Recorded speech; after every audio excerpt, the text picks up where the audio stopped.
Hey everyone, James here. Today I am going to be talking about one of the great Eurocrime directors, Damiano Damiani. Going to be working through about 10 of his different films, just talking quickly about them and ranking them.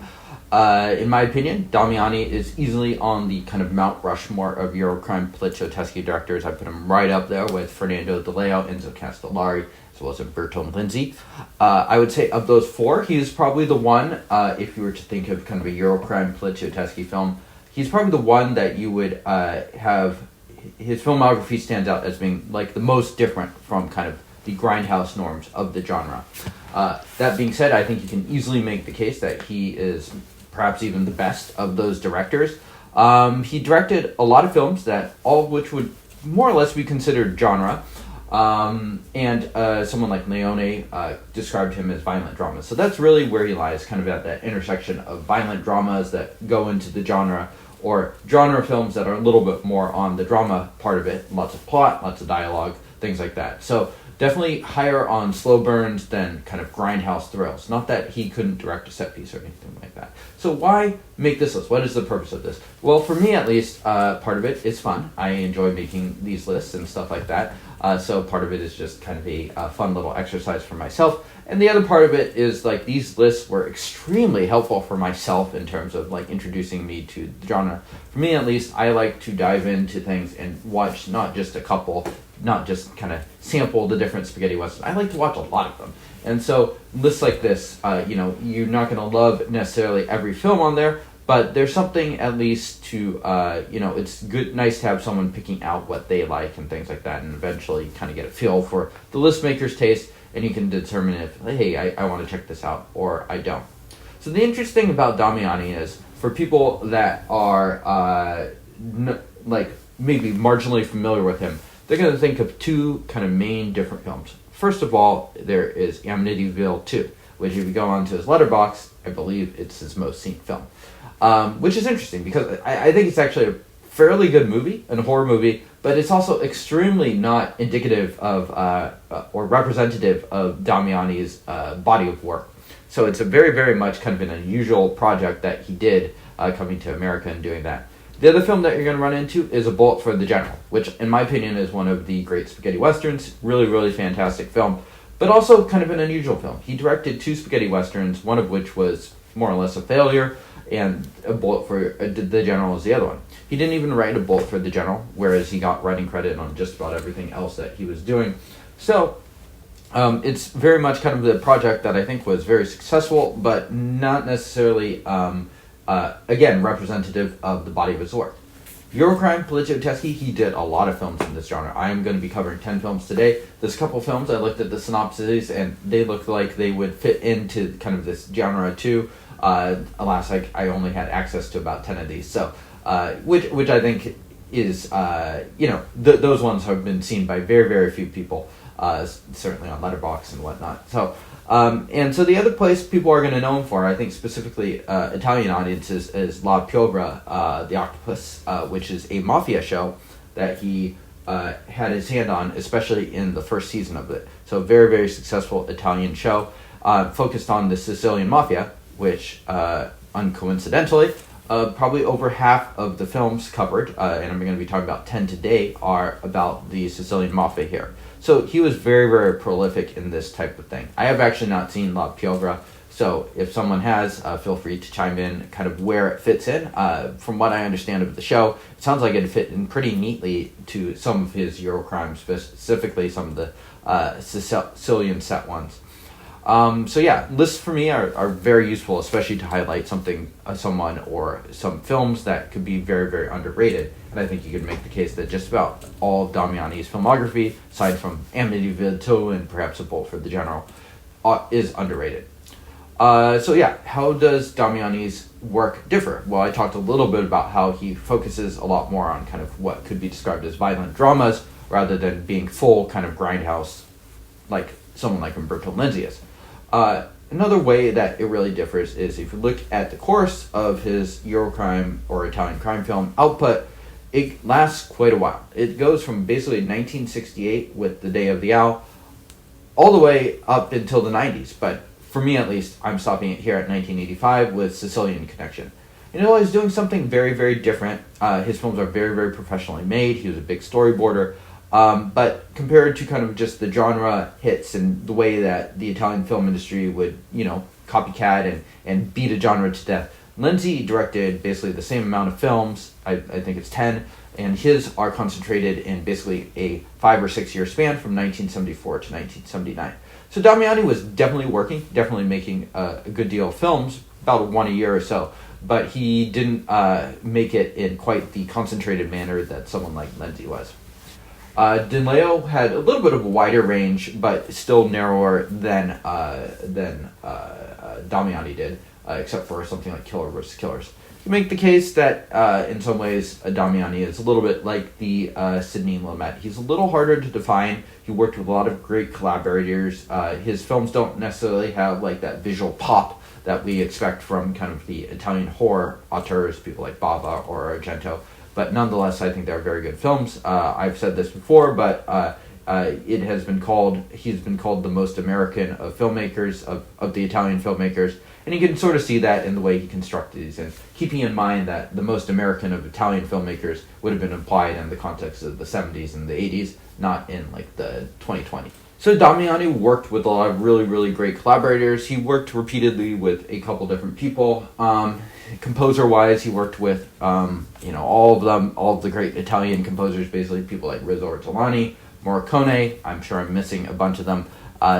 He benefits greatly from kind of that Italian infrastructure that existed in time in terms of great composers. Worked with people like Luigi Cavalier in terms of cinematography, deep red cinematographer. So really, really great Italian craftsmen at the time. So I really appreciate people like Radiant who are bringing some of his films and restoring them and helping more people to see them, because very few of his films, his Eurocrime films and specifically, have even more than 1,000 views on Letterboxd. So definitely a lot of very, very underseen films.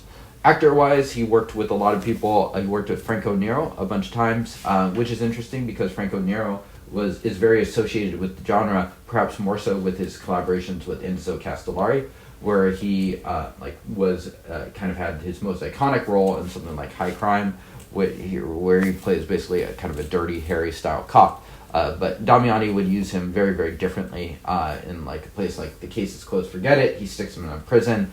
Confessions of a Police Captain and Day of the Owl. He's almost like a naive person on the side of the law. So in many ways, he uses kind of like Nero's sort of star looks and stuff like that, and then introduces him into interesting situations and things like that, and takes advantage of it.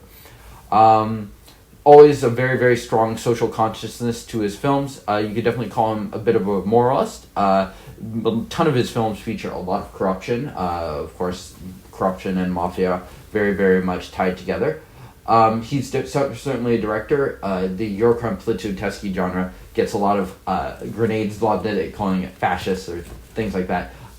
Damiani, you could never make that same criticism for him because he's not making kind of those Dirty Harry style pictures or films like that. But the law as well as the criminals are usually very, very well developed in his films and very, very full portrayals or characterizations.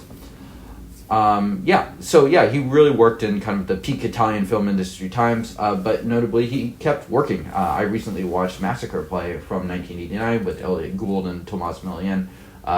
Really pretty decent film. So it says something about the director that they have a certain amount of cachet if he can work late into his 60s or into his 70s when the Italian film industry was in complete decline by something like the late 80s and 90s certainly. Okay, so let's get on to the different films. I've discussed Damiani on a number of other episodes, including reviews of a bunch of his films, as well as a couple other episodes. Okay, so Tier C. So this is one film. It has some redeeming features, but it's not particularly good in my opinion. So I think it's okay. I think it's worth watching for Eurocrime poliziesque fans, but I wouldn't say it's a good film. It's the only film I would say of this list of 10 that's not good. So it tells you something about Damiani's batting average. And that film is 1985's The Sicilian Connection. This one stars Michele Placido. And I think Placido is pretty good in the film, but it focuses a lot on kind of this brother relationship that he has with his brother. And I just don't think the person that plays the brother is particularly up to it. So it focuses a lot on drama that, I hate to say it, but it's like somewhat ineffective, I would say. So a little bit too much on there. There's still a lot of stuff to watch. The fact that it focuses on kind of like political assassinations and things like that in Sicily, I think a lot of that's well done. It's always great to see kind of those Sicilian settings. So I did enjoy quite a bit of the film, but not totally all of it. So it definitely has some genre moments that are fun, like in New York when Placido has to assassinate someone, things like that. So next tier up, I have tier B, which in my opinion are very good films. They're well constructed. His films all say something about society. So first up, I have two that I did not rewatch recently, but I saw 4 or 5 years ago. A Man on His Knees and The Warning. So why pair these together? Well, they both star Giuliano Gemma. They both kind of are released 1979, 1980. They're both quite good. And both very different, actually. A Man on His Knees, set in Sicily, and focuses a little bit on kind of like the octopus arms of the mafia and the way it kind of ingratiates itself in society. The Warning is a little bit more of a cop procedural film, focusing on conspiracy and things like that. Both very good films. I'd say both are definitely worth checking out, and they fit very neatly in kind of the Damiani filmography. Kind of the next two, still in this tier B category that I have The Day of the Owl and The Most Beautiful Wife. So these are Sicilian set films, 1968 and 1969, I believe, The Most Beautiful Wife. Day of the Owl, really, really important and good film. I would say this is kind of one of the ones that probably more Italian audiences are familiar with. It's based off of a very famous novel, I believe. And so it focuses a lot on kind of the mafia and their influences there. It features a very young Franco Nero, as well as Lee J. Cobb as kind of the mafia figure there.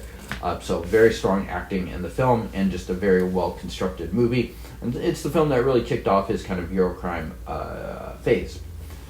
Most Beautiful Wife is the film that would follow it, set in Sicily. This one has a really good Ornella Muti portraying the titular character here.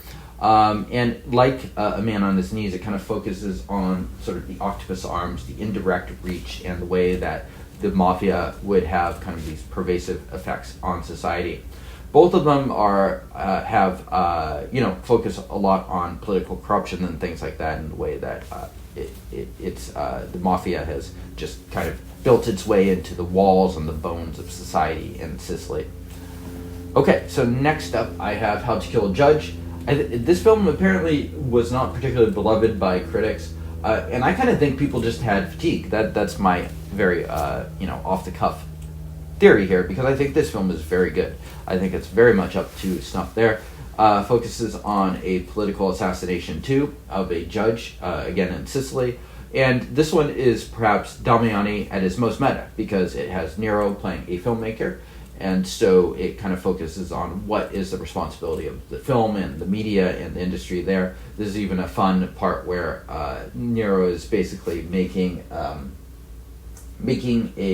or has made a film about kind of a judge being blown up, and it's like stylized in a way that I could never imagine Damiani stylizing a film, but which feels very much of the era of that time. So How to Kill a Judge is definitely a fairly cerebral. I don't think it 100% works, but I think it's still very, very good. Next up, I have another interesting one. This one was restored by Radiance 2, as well as kind of the Cosa Nostra trilogy. This one is Goodbye and Amen. So this one is focusing on, kind of has two parallel plots going, and then one plot eventually overtakes the other one. Initially it's focusing on kind of like the CIA coup attempt. Tony Musante plays kind of the person that's in charge of the trying to make that coup happen.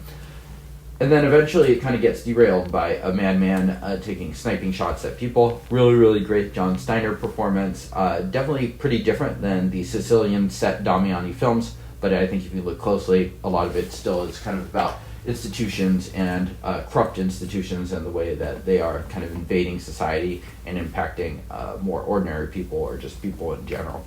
So very good, very tense one, some great set design. The conclusion for this is very, very kind of moody and set. And so this one was lensed by Luigi Cavalier, who did Deep Red just a couple of years earlier. So you can sort of see a little bit of that in the use of kind of darkness and silhouettes and whatnot. Okay, so last up I have Tier A. So each of these, interestingly enough, and so we've talked a little bit about kind of Damiani's themes. He really had a lot of themes of just someone getting set against an institution. Sometimes willfully, they want to take it on, something like Day of the Owl. Franco Nero's character is very naive, but he's ready to go, versus people that are more jaded or maybe even very, very reluctant. So I think these ones are interesting. These three that I'm going to put in Tier A of just excellent films are interesting because they're all going against different institutions. They're not all mafia films. Like Damiani was not just a mafia film director. He directed a lot more than that. So first up I have in this category is my favorite of the Radiant film, Cosa Nostra's. The Case is Closed, Forget It. In some ways this does have a bit of a mafia element to it, but a lot of it is also just focused on the prison system. The warden here is notably kind of just a big buffoon. It's really, really intelligent casting to put someone like Franco Nero, who is like a big, handsome, leading man guy, in prison, a place where it doesn't seem like he belongs at all. Not the first person to make that point at all, but yeah, it's just really intelligent casting. He does not fit in the prison, and so just trying to see him come to terms with it, even with quite a lot of resources, it kind of shows you how shitty the Italian prison system is. So yeah, very, very effective prison drama, pretty much entirely set in there. Next up, I have another one starring Franco Nero, but also Martin Balsam, Confessions of a Police Captain. This one's set in Sicily. It's probably the best of his Sicilian set films, and I think it hits the hardest of all of them, just kind of showing that the way that the mafia has literally buried bodies in buildings and things like that. So some great kind of location shooting, some nice dummy deaths here. Yeah, it's very big picture, and a little bit less about kind of the indirect or direct impacts in something like Most Beautiful Wife or Day of the Owl. So in this case, the person railing against the institution is the Martin Balsam character, and to a lesser extent at the end, the Franco Nero character, who again plays a very naive kind of prosecutor type here. Martin Balsam is someone that is just completely jaded and therefore is willing to do anything to go against the system, and is just desperate to have an impact. And it just shows you someone that, Balsam gives a very kind of understated, calm and collected feel to it, but inside he is just very, very unhinged in the film. So really, really effective one. I would definitely highly recommend this one as well. And last up, I have a film, I Am Afraid. This one stars Jean-Mia Voyante and covers kind of a deep government conspiracy. A lot of times on these, I am personally a fan of kind of conspiracy films, but I think a lot of them strain credibility a bit. And I think Damiani, with his very down-to-earth approach and, sorry about that, my video cut out for a second, but yeah, so I think I Am Afraid, Damiani with his very down-to-the-earth approach and focus on the details helps these conspiracies to feel a little bit less fantastical and more grounded in some sort of reality. I would strongly recommend people check out I Am Afraid. Great Italian craftsmen working on it, Luigi Cavalier, Riz Ortolani, Voyante. So everything really comes together here. I think it really is one of Damiani's, might really be his best film. I would probably say it's my favorite at this point too. So thank you everyone for tuning in. Let me know how you like this episode, and let me know what Damiani films you've seen. And if you haven't, good luck to you, because you have a lot of fun stuff to check out. So in particular, those last three, I really hope people check those out. I Am Afraid has under 600 views on Letterboxd. Case Closed, Forget It, under 1,000. Confessions of a Police Captain, I think just 2,000. And that makes it one of the most viewed Damiani Eurocrime films. So thank you all for tuning in. I will see y'all next time.